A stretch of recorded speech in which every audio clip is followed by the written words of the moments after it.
Malik Chatman, photographer and videographer, and also one of my childhood friends. Where are you from? How'd you grow up? Your life, your story. I'm from Hell's Kitchen.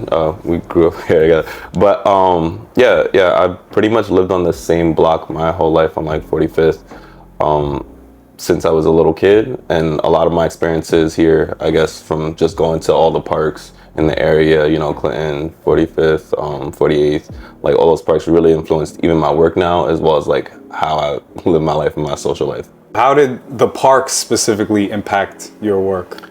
I think that's where I got my most genuine experiences of diversity and culture in New York City.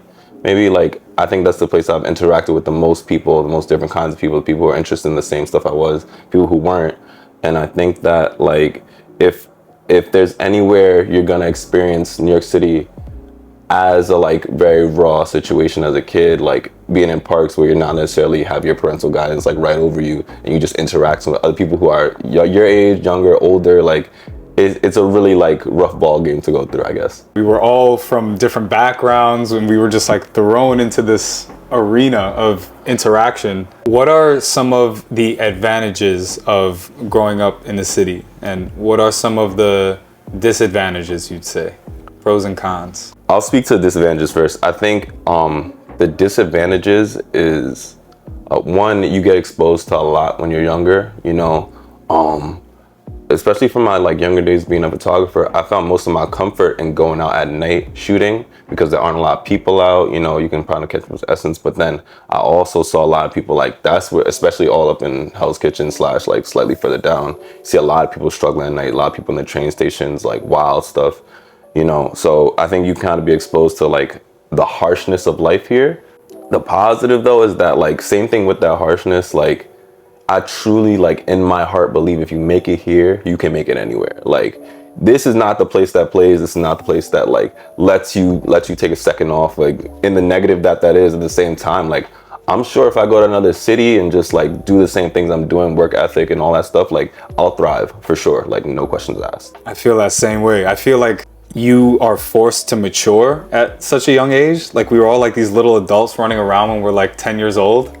And that can apply and translate to really anywhere in the world, because the rules here, like we're the forefront of the world here. I feel like, you know, like the rules are being made up here and then they apply to everywhere else. It feels like other cities and other countries are kind of like on a delay. They're on like a lag, and that gives us a huge advantage. Like we're right on the front of it all. And in that same breath, would you raise a family here?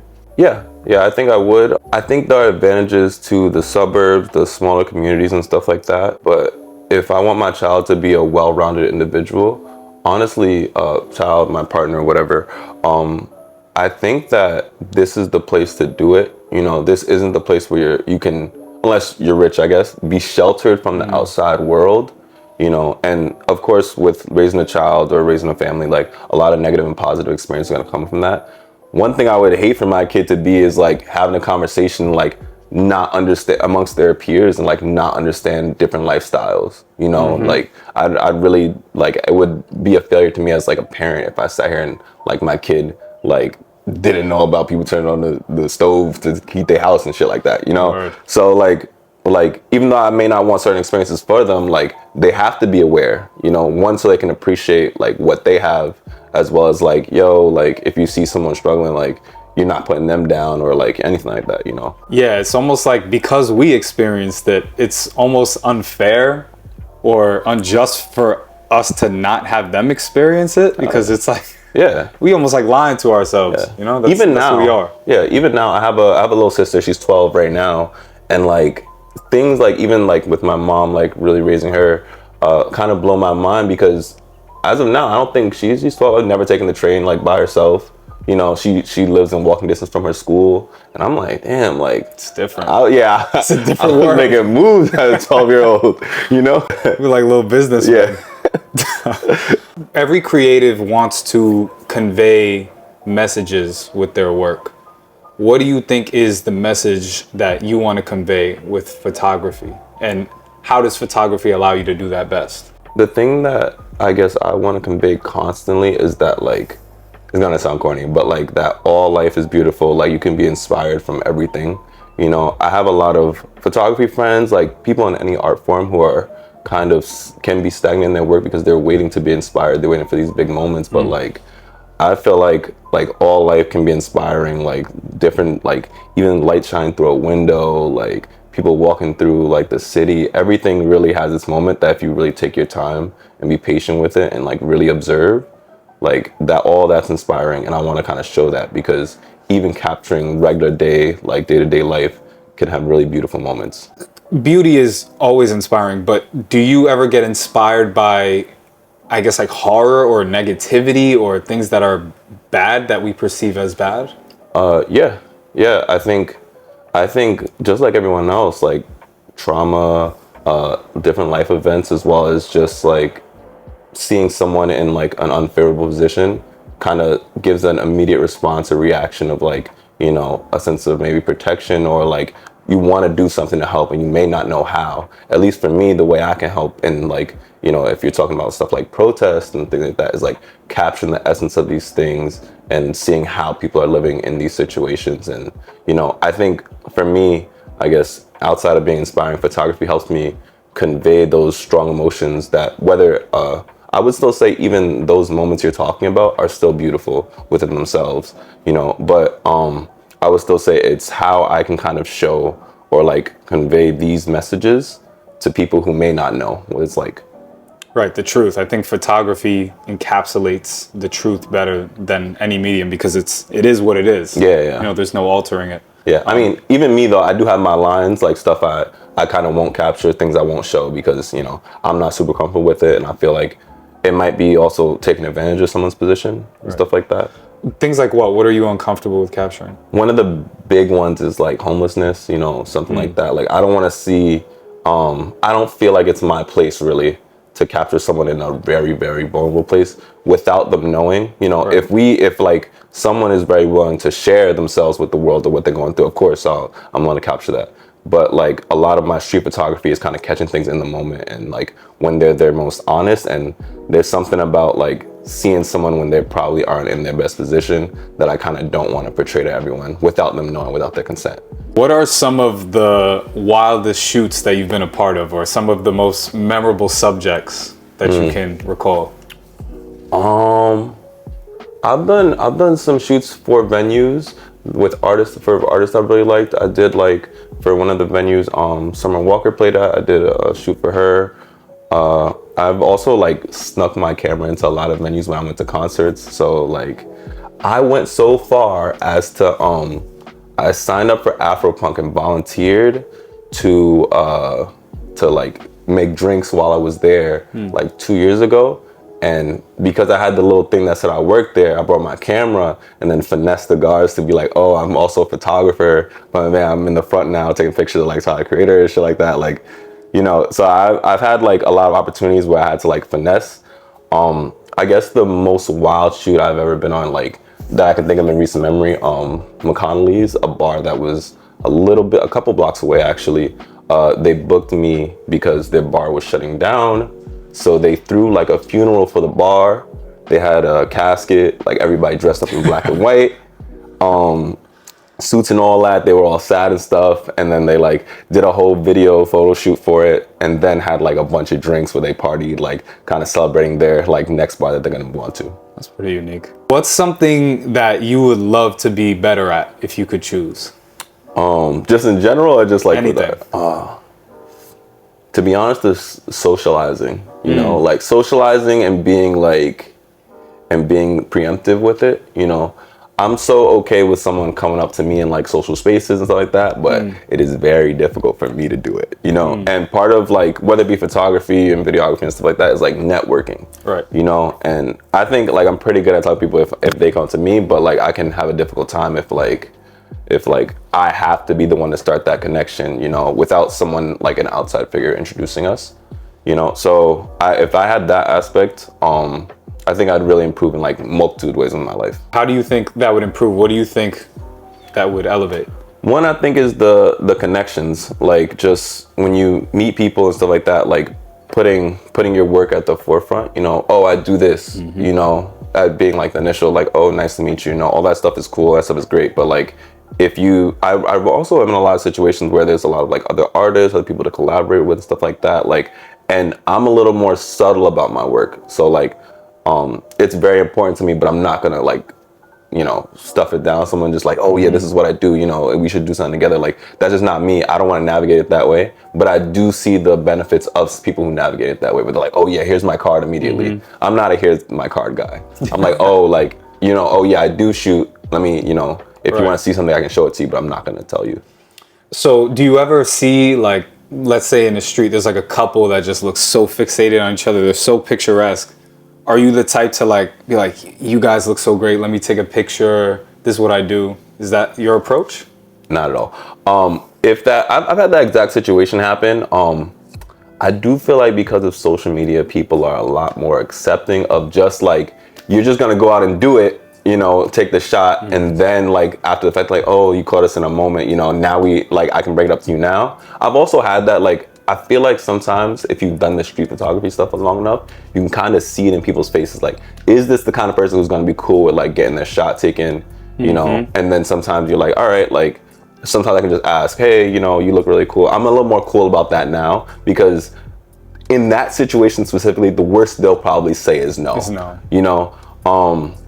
I've had it also like, don't like, they want to see the picture after and all that stuff. Yo, let me get the email. Like, stuff like that often happens. So I think I'm like in that specific situation where it's outside, where like not in a big like social group, but different people with a bunch of different people. I think it's more likely for me to approach.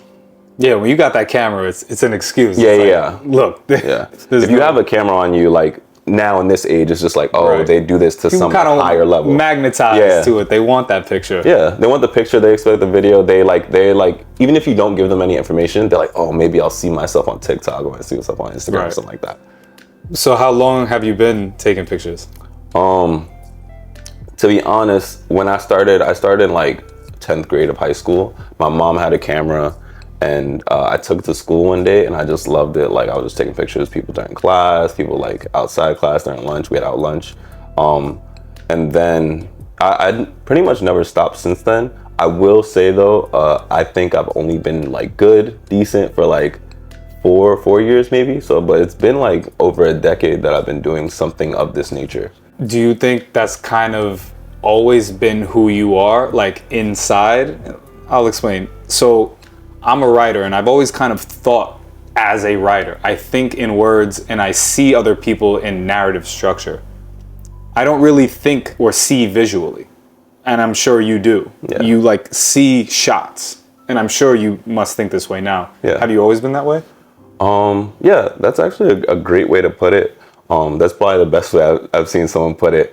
I think usually when I was like younger and stuff like that, I could see scenes, like I may have not had the words, the angles, the everything like that, but I'm like, oh, this looks really beautiful. Now I'm like, oh, this looks cinematic. Oh, this is a great angle for a shot, I think I saw it. The years of practice kind of gave me a lot of more of the technical skill that I needed to put those one into words and then into actual shots. But yeah, I think I've always kind of thought that way, always felt that way about like just seeing things in spaces. What's something that you feel you need to accomplish with your work? That's hard. I think before it was that like it was living off of this, and now I kind of do. So I think now I really want to like let people know it's possible. That's one of the big ones, especially like Black and brown people. Let them know that this is possible. And the other one is one like low-key mission I have is just like I want to find a small artist and like really like mess with their music and just like follow them all the way up. Mm-hmm. I want to, cause the need of like you can be really talented now, but one of the needs is like showing that you're talented. And if I can help you in that space, please, especially if I already mess with your music. So what's something that you would tell Black youth, especially the ones that are kind of on the fence about expressing creatively or using photography as their mode of expression? One thing I would definitely tell Black youth is don't stop, stick with your creative passion. The other thing that might be a little harder to convey is be very open-minded of what it can look like. Some people, maybe if you're a photographer, some people think like, oh damn, like I'm gonna cover this show, like I want to shoot for Vogue.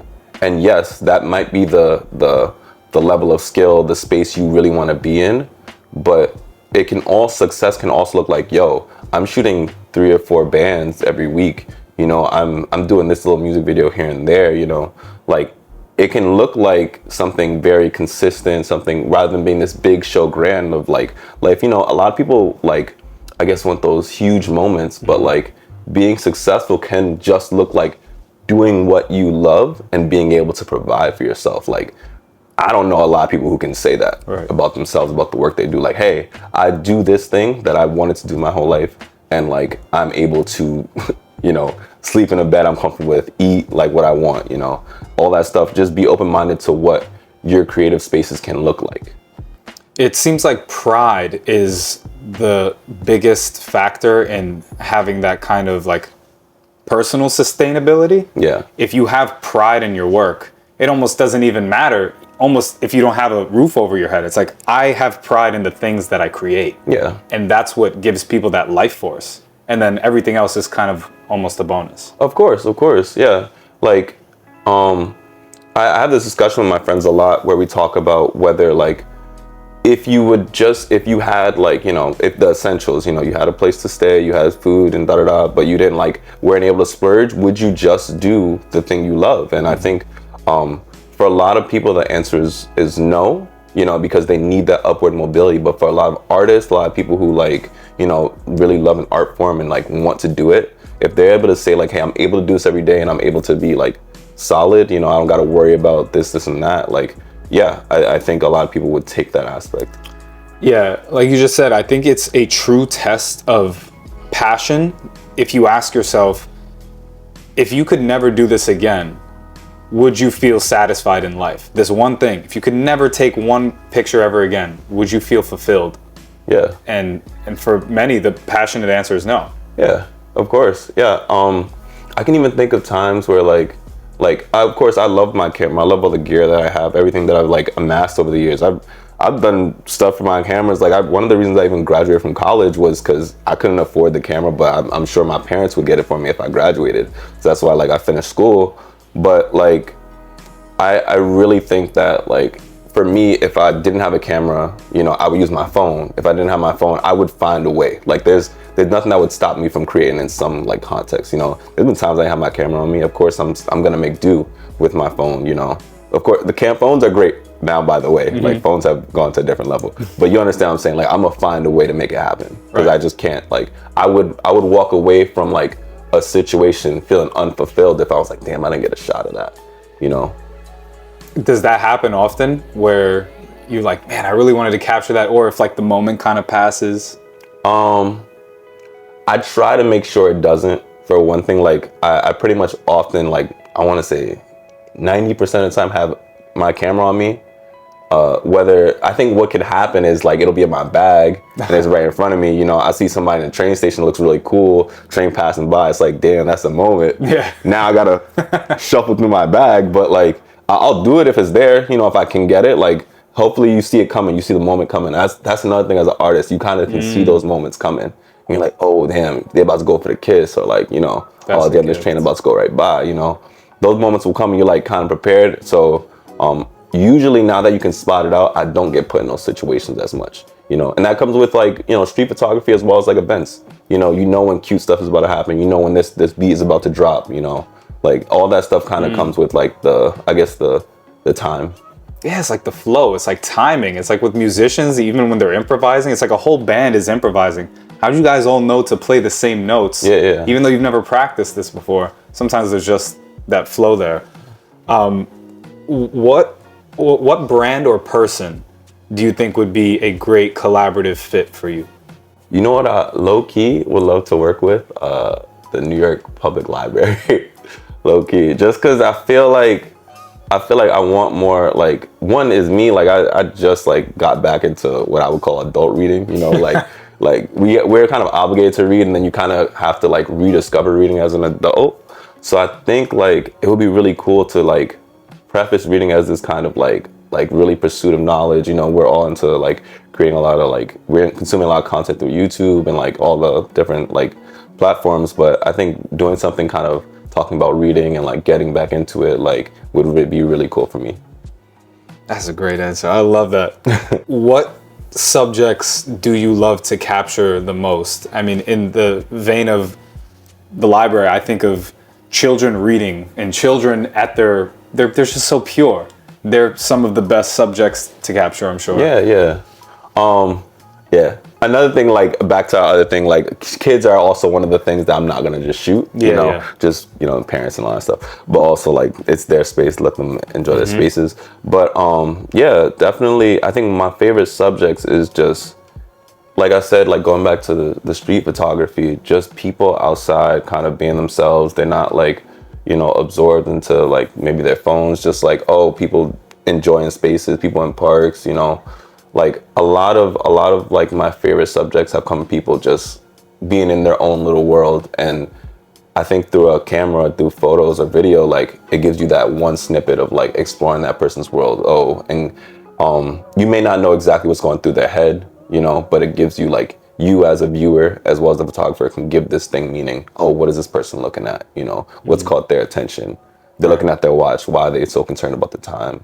Little stuff like that, like being able to capture that and just posting it, whether it be like, or like showing it off, without any context, like gives you like, a picture's worth 1,000 words type of situation. So like you're able to give context to just this frame. Yeah, pictures are worth 1,000 words. And in many cases, a single photograph can have seismic impact on policy, on general consensus of what people think. And who comes to mind for me is Gordon Parks, who was a prominent Black photographer in the 20th century, captured the Black experience in a very subtle way that had resounding impacts, whereas someone like Spike Lee captured the Black experience in a more catabolic way, which was in your face, and captured that experience in a way that changed a lot very quickly.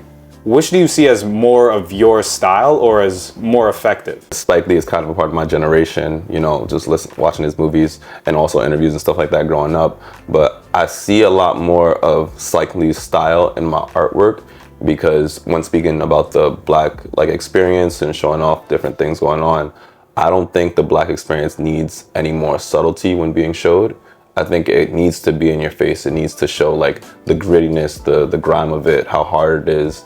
And also how beautiful it can be, to be like impactful. I think we've kind of had subtlety. Subtlety has done its part, but now we're gonna need something that's a little more fierce, a little more in your face, a little more like, impactful.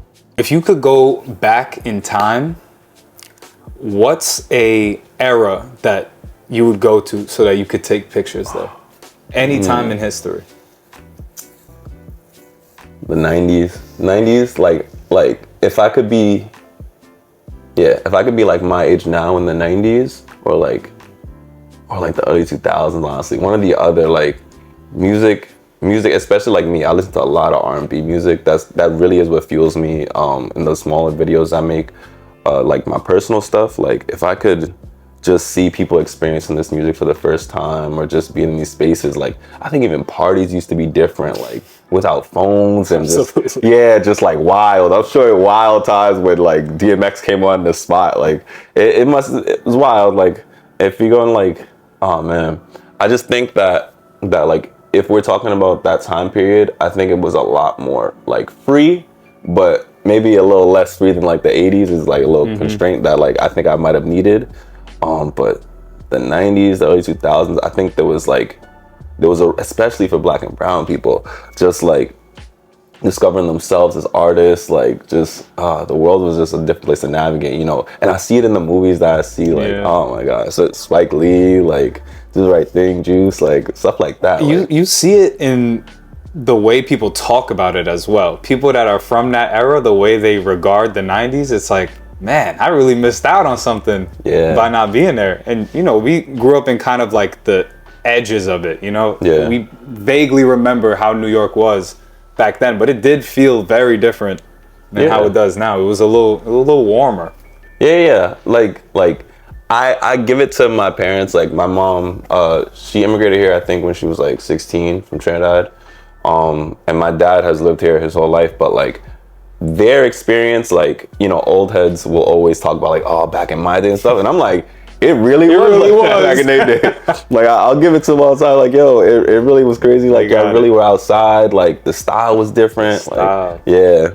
In terms of style and fashion, what's something that you've seen changed over like the last few years? A lot has changed in fashion. Yeah.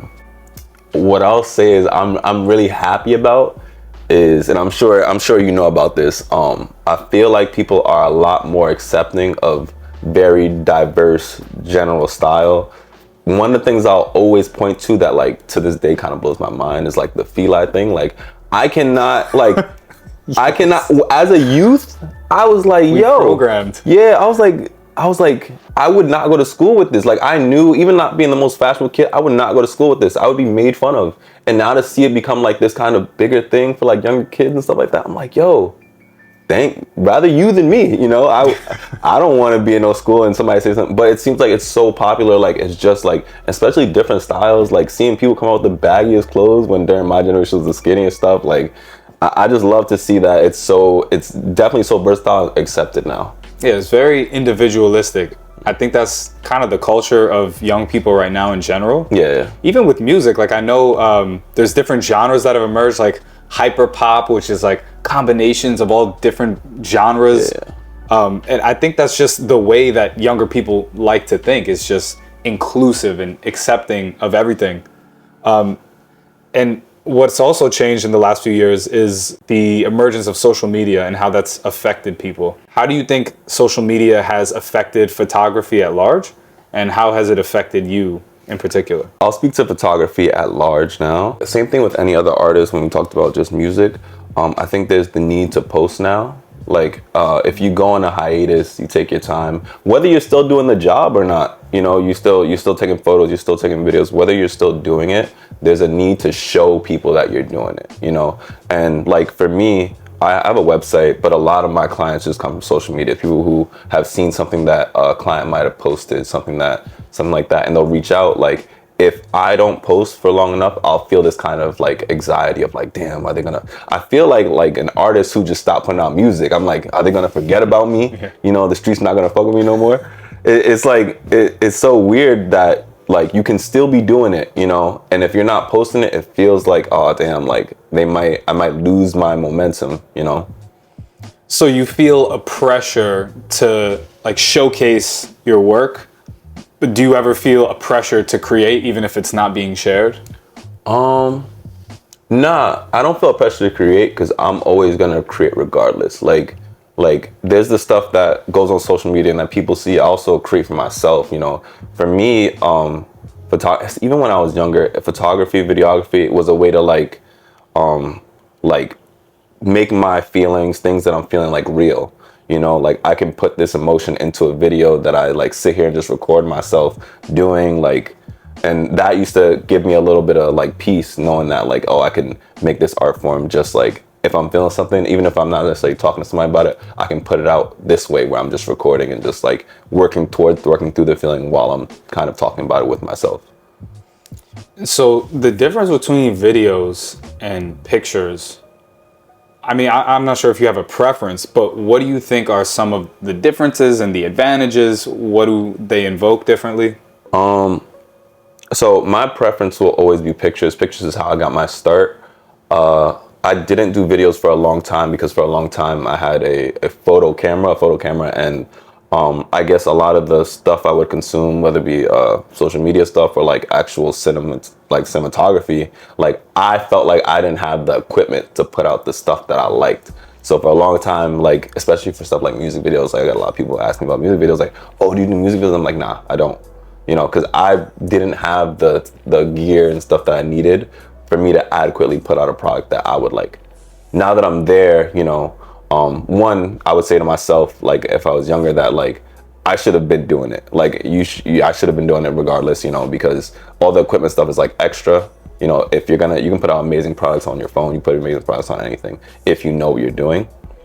Yeah, I would say one of the differences between photo and video is photo, you can get right because it's just a moment. You know, I can take 1,000 photos in a second if I'm at a wedding or something like that. If one of them come out good, then that's all I need, you know? But a video, like, if I lose focus for a second, if I do a little shake or like, you know, any of that stuff, I might have messed up a whole moment, you know, I might have messed up the whole thing. But like, video, I feel like can just be, I guess if you're like a run and gun style, you know, can be a little more precise, while the photo can just be like, all right, you know what, if I'm trying to capture this moment, it is literally a moment, but it's not a moment with a photo. Even if it's a short video, you know, like it is more than just that.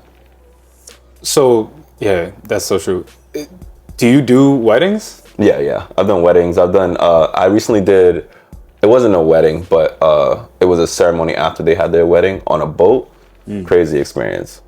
Yeah, I imagine weddings, you get some real crazy moments that you capture. Yeah. Beautiful. And in those spaces, I'm telling you, there's no more pressure than a wedding.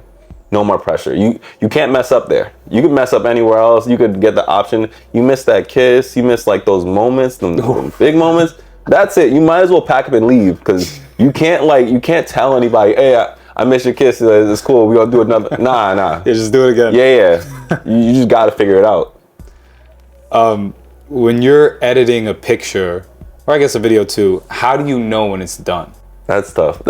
For me, on a picture, I go through steps of like, all right, this is the base photo. Like, I'll do the lighting, and then I'll do like smaller edits, like no blemishes. We're talking about portraits, so blemishes, like anything like that.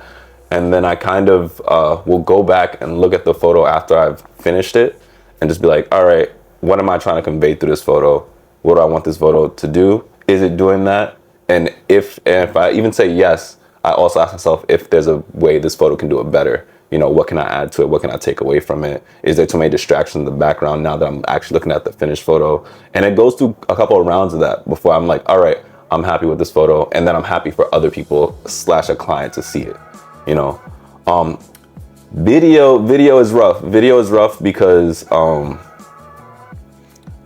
it goes through the same cycle. I think like video, just the timing of it, like is this exactly as long as I want this video to be? Like, is this music lined up with these clips, all these stuff? Like, little stuff like that comes into play so much more that like video, even if I like, you know, it doesn't take me that long to film, it doesn't take me that long to take pictures, like the editing process, you know, can just take me like literal weeks, you know, because I'm like, all right, I'm recording for you. Now I got to sit here and look at these clips over and over. If I ever do anything like related to music, I've heard that song at least 200, 300 times, just going back and forth. Especially if it's like a 15-second clip for like Instagram, something like that. Just listening back to back, like, oh, how can I put this clip right here to make this look dynamic? You know, all that stuff. Yeah, there's a lot more variables. Yeah. Video. What have been some of your lows in your career and some of your highs? The highs I could tell you is always hearing back from a client that they love the work, like especially with stuff like weddings. Like, one of the compliments I get, like going back to the social aspect, I think I'm not a super social person, but when I'm in those spaces, I don't have to say much. I'm with a camera, I'm just flying left and right. I'm boom, boom, boom, and they're like, damn, yo, we seen you upstairs and now you downstairs, like yo, you everywhere. And then when they look back at their videos, they're like, yo, you got that moment where I was dapping up thing, but you also got me hugging my wife. Like, they're like, yo, you were really everywhere. Like, I think like, yeah, just the compliments I've gotten from doing this, like those long texts, like, yo, thank you for being there. Thank you for supporting me and da-da-da. There's nothing that feels better than that. You know, hearing back from people that like, they just loved your work. You know, you were the right choice. You know, that feels great. Mm-hmm. I think some of the lows is when I feel like I don't have the technical skill to deliver the kind of content I want. You know, like I'll like, someone will send me a photo of something and be like, yo, I want my stuff to look just like this. And I'm like, I don't know how to do that. You know, now I gotta go look up a bunch of stuff. Now I gotta go work on this and that. And like, I'm like, all right, cool. You know, like, and then, you know, I can try it, you know, I'll try it. And then like, they're like, damn, that's not really what I want. And I'm like, this is like, I can't do exactly what this is, you know, and that's a low point, to know that you need to learn more, to know that you need to work harder.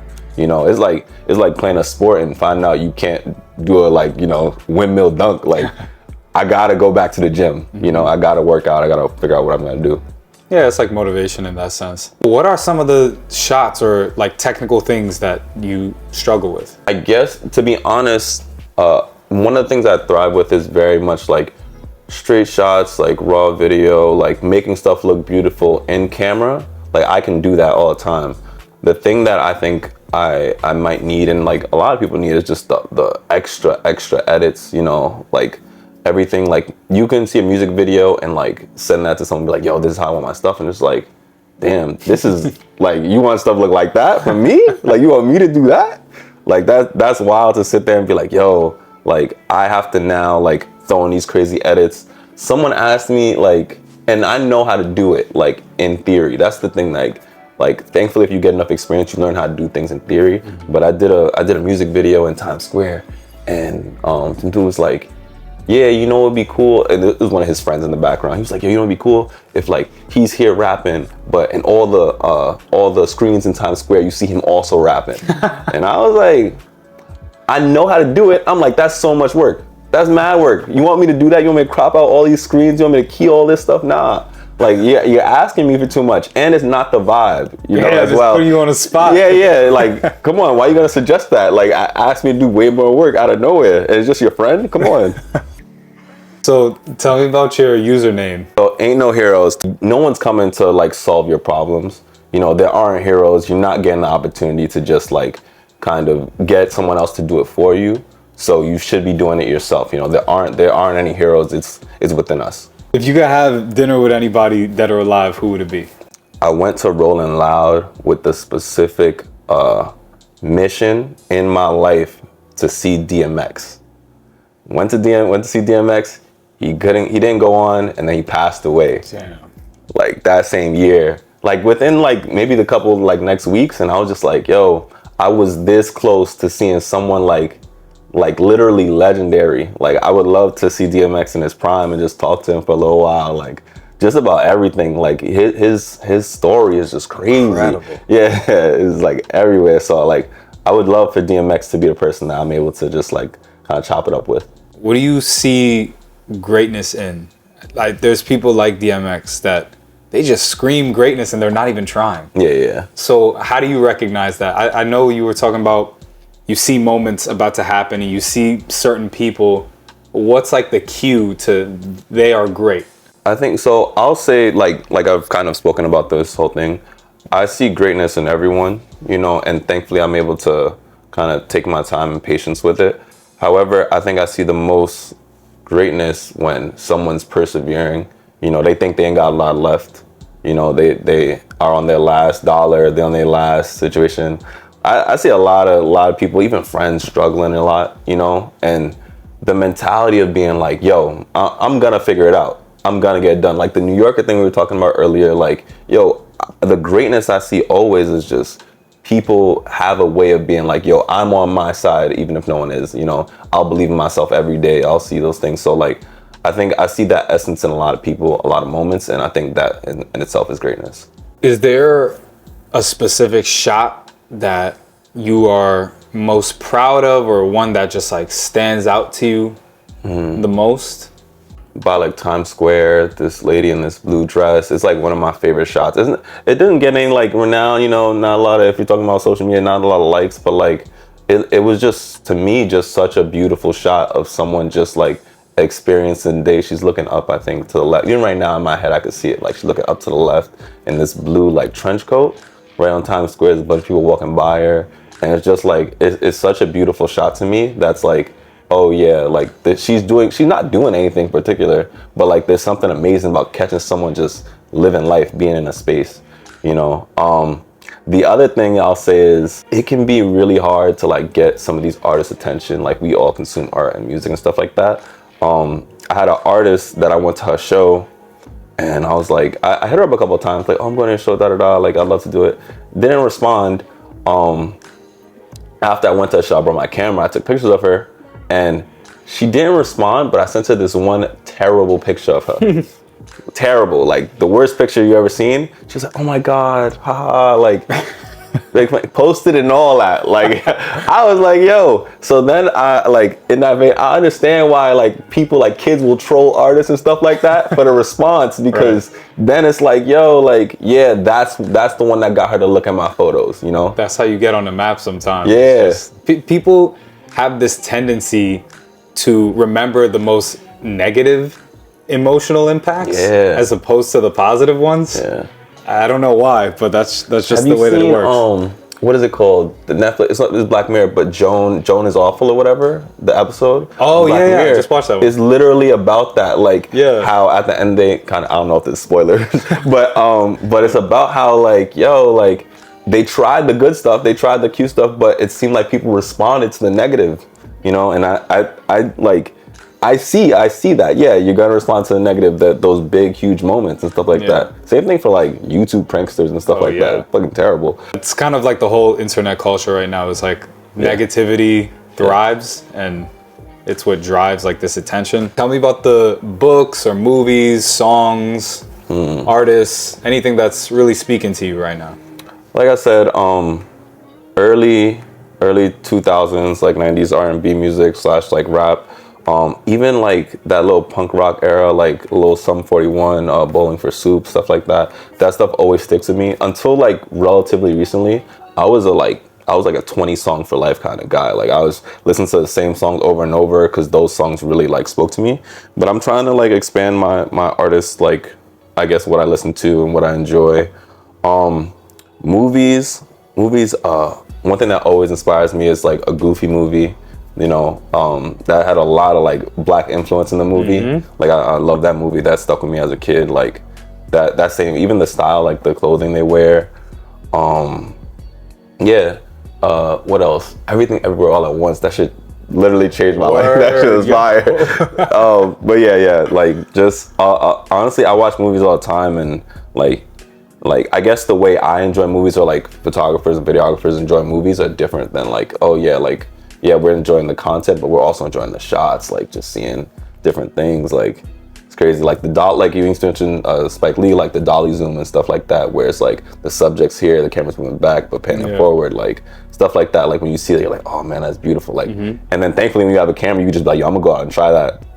Yeah, I think it's so cool that artists have like their signature, videographers and cinematographers, they have their signature like shots. And for Spike Lee, I think of that, like the camera like zooms into your face. Yeah. It's so distinct. Is there any kind of photography that you wouldn't do in terms of like, I'm thinking more as like a photojournalist. Would you do like war journalism, or like these storms where people go into these like natural disaster? Like, would you do something like that? No, of course. I think I would. Again, like for me, it has to be tasteful. You know, it has to be like, there has to be a message here. It can't just be like showing atrocities, you know?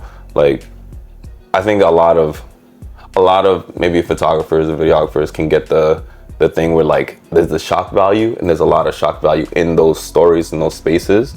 But like, if I'm not telling something else outside of the shock value, I don't want to tell it, you know? I had a friend, or like a person, reach out to me, part of a company. He was just saying like, oh yeah, we should do like a thing about like school shootings, and like he's like, oh, we can get this kid to be like under the school desk. And I was like, what are you talking about? I was like, I'm not gonna do that, and I'm not gonna be a part of that. I was like, don't even tell somebody you told me about this. Like I was like, yo, like there's stuff like that, there's lines to cross, but like I'm definitely open to it if we're telling something like true, something real, something important, you know. But outside of that, like you could miss me with just like doing something for the shock value. Yeah, that's probably the biggest problem with social media. Yeah. These images these days, it's just for reactions. Yeah. Because reactions are profitable.